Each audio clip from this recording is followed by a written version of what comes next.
उत्तर प्रदेश के गोरखपुर में एक परिवार के अंदर अचानक से कुछ लोग घुसते हैं। घुसने के बाद उस पूरे परिवार को धारदार हथियारों से काट देते हैं।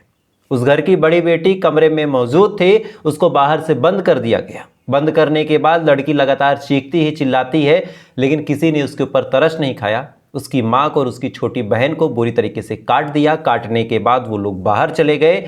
मामला जब तूल पकड़ता है, राजनीतिक पार्टियां इसमें एंटर करती हैं। पुलिस वाले कुछ लोगों को गिरफ्तार भी कर लेते हैं, लेकिन ये तमाम चीज़ें होने के बावजूद आज भी ये पूरी मर्डर मिस्ट्री अनसुलझी है। आज भी लोग सवाल को खड़ा कर रहे हैं।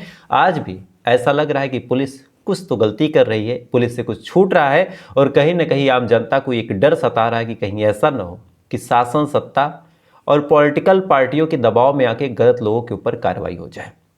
दरअसल पूरी कहानी क्या है, आपको मैं सिलसिलेवार तरीके से अगर बताऊं तो गोरखपुर में एक थाना लगता है, चौरी चौरा थाना, और इस थाना क्षेत्र में एक फैमिली रहा करती थी। फैमिली में एक महिला थी जिसका नाम था पूनम, उम्र 45 साल। एक बिटिया थी खुशबू, और एक 13 साल की लड़की जिसका नाम था अनुष्का। पूनम के जो पति थे उनकी 10 साल पहले मौत हो गई थी। मौत होने के बाद पूनम के जो ससुर थे उनसे उनका ताल्लुकात गड़बड़ होता है, और अपने ससुर का घर छोड़ के, अपने देवर, अपने जेठ का घर छोड़ के अलग एक घर बना के पूनम रहा करती थी। तमाम चीज़ें बिल्कुल ठीक चल रही थी। वक्त धीरे धीरे आगे बढ़ रहा था। अपने दोनों बेटियों को ठीक ठाक पाल पोस रही थी। इनका एक बेटा था विशाल नाम का, वो बेंगलुरु में रह के कमा रहा था। लेकिन इसी दौरान अचानक से, अभी 4 दिन पहले की बात है, रात को जब पूनम और अनुष्का यानी छोटी वाली बेटी 13 साल की, दोनों एक कमरे में सो रहे थे और दूसरे कमरे में खुशबू सो रही थी, अचानक से खुशबू कुछ चीखने की, चिल्लाने की आवाज़ सुनती है। जैसे ही खुशबू आवाज़ सुनती है, सुनने के बाद बाहर निकलने की कोशिश करती है तो देखती है कि दरवाज़ा बाहर से बंद है। ऊपर से झांकने की कोशिश करती है तो ज़्यादा कुछ साफ तो उसको नहीं दिखाई देता। बस इतनी चीज़ वो देख पाती है कि कुछ लोग हैं जो उसकी माँ को और उसकी बहन को धारदार हथियारों से मार रहे हैं, धारदार हथियारों से काट रहे हैं। खुशबू चीखती है, चिल्लाती है, लेकिन वो लोग नहीं रुकते।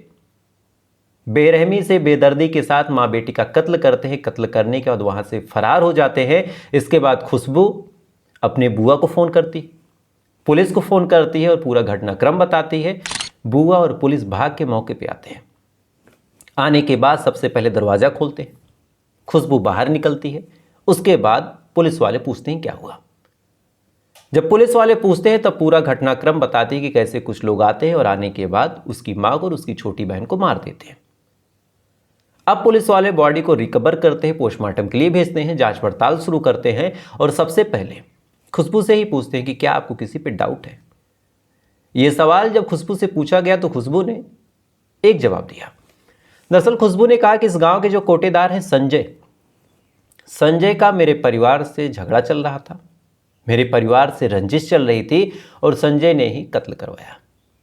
यानी सीधा सीधा एक आदमी के ऊपर इल्ज़ाम लगाया गया। जैसे इल्ज़ाम लगाया गया, पुलिस की टीम संजय के घर दबिश डालती है। डालने के बाद संजय को गिरफ्तार कर लेती है। बाकी संजय के परिवार के जो लोग थे वो फरार हो जाते हैं।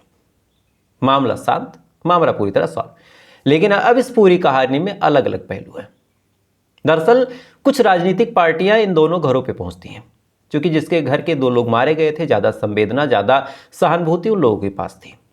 इस वजह से राजनीतिक पार्टियां इनके पास जाती हैं और कहती हैं कि अगर संजय को और सरजू, जो संजय के भाई है, उसके ऊपर कार्रवाई नहीं हुई तो फिर हम लोग धरने पे बैठ जाएंगे। पुलिस वाले फौरन संजय को गिरफ्तार करते हैं। बाकी परिवार वालों की तलाश शुरू होती है। इसके बाद तमाम आरोप सिद्ध करने की कोशिश की जाती है, पर तभी कुछ और चीज़ें, और आपको मैं अमर उजाला की रिपोर्ट बता रहा हूँ, ये रिपोर्ट आपको भी सवाल खड़े करने पर मजबूर कर देगी। एक परिवार में कत्ल हुआ। बिटिया ने ये तमाम चीज़ें देखी। झरोखे से उसने देख लिया कि कत्ल हो रहा। झरोखे से उसने ये भी देख लिया कि संजय थे या फिर कौन था।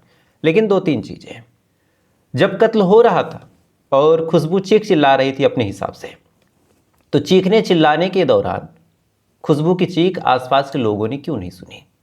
क्योंकि गांव का मामला है। अब तो न ज़्यादा ठंडी है न ज़्यादा गर्मी है, लोग घरों के बाहर सोते हैं, बरामदे में सोते हैं। तो फिर चीखने चिल्लाने की या फिर रोने बिलखने की आवाज़ किसी ने क्यों नहीं सुनी? दूसरी बड़ी बात, खुशबू ने अपने आसपास के लोगों को फ़ोन क्यों नहीं किया? डायरेक्ट पुलिस को फ़ोन क्यों किया? तीसरी बड़ी बात यह है कि जब संजय को गिरफ्तार किया गया तो संजय के पास कोई हथियार क्यों नहीं मिला, हथियार की यानी आला कत्ल की बरामदगी क्यों नहीं हुई। ये तमाम चीज़ें पुलिस वालों को परेशान कर ही रही थी। किसी दौरान जो अमर उजाला की टीम है उसने जब रिसर्च की और पता किया तब कुछ चीज़ें पता चली। दरअसल संजय और मरने वाली पूनम के परिवार का ऐसा नहीं कि कोई आज से मामला है, मामला काफ़ी पुराना है। 10 साल पहले जब संजय कोटे की दुकान चलाता था यानी राशन देता था सरकारी, इसी दौरान पूनम के जो हस्बैंड थे उनकी मौत हो गई थी और मौत होने के बाद जब पूनम राशन लेने के लिए जाती है तो पूनम की जो नज़दीकियां हैं वो संजय से हो जाती हैं। दोनों एक दूसरे से दोस्ती कर लेते हैं, उसके बाद एक दूसरे के साथ अफेयर में आ जाते हैं। और यही बात जब पूनम के ससुर यानी उस मरने वाले पूनम के पति के बाप को अखरती है तो इसी बात पे नाराज होकर पूनम अपने बच्चों समेत अलग रहने लगती है, घर की ज़मीन को बांट के अलग रहती है।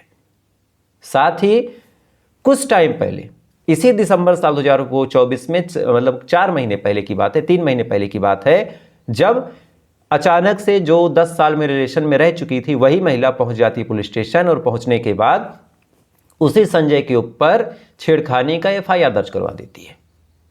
पुलिस वाले इसमें सुलह समझौता करवा देते हैं। पुलिस वालों का कहना है, पुलिस वालों ने जब अपने हिसाब से इन्वेस्टिगेशन की, पता किया तो पता चला कि संजय और पूनम का पहले रिलेशन था, तो पुलिस वालों ने सुलह समझौता करवा दिया। और 2-3 चीज़ें पता चली। एक चीज़ ये पता चली कि जो खुशबू है वो किसी से बातचीत करती थी और इस बात का विरोध उसकी माँ पूनम खुद किया करती थी। एक बात और पता चली और जो सबसे ज़्यादा डाउटफुल है कि अगर संजय और उसके आसपास के लोग पूरा परिवार मारने के लिए आया था तो उसने पूनम को मार दिया, अनुष्का को मार दिया, लेकिन सबूत के तौर पे, गवाह के तौर पे, चूँकि खुशबू घर में मौजूद थी तो खुशबू को क्यों नहीं मारा। बहरहाल ये तमाम सवाल हैं और कुछ सबूत भी हैं। दरअसल इस मामले पे जब संजय की माँ से बातचीत की गई तब संजय की माँ ने एक चीज़ बताया। संजय की माँ ने कहा कि उस दिन आईपीएल आ रहा था और मेरा जो बेटा है संजय आईपीएल देख रहा था और आईपीएल मैच देखने के दौरान ही वो सो जाता है। हमारे घर में सीसीटीवी कैमरा लगा है, पूरी रात उसकी मौजूदगी उस कैमरे में रिकॉर्ड हुई होगी। हमारे गेट पे, एंट्रेंस पे कैमरा लगा है।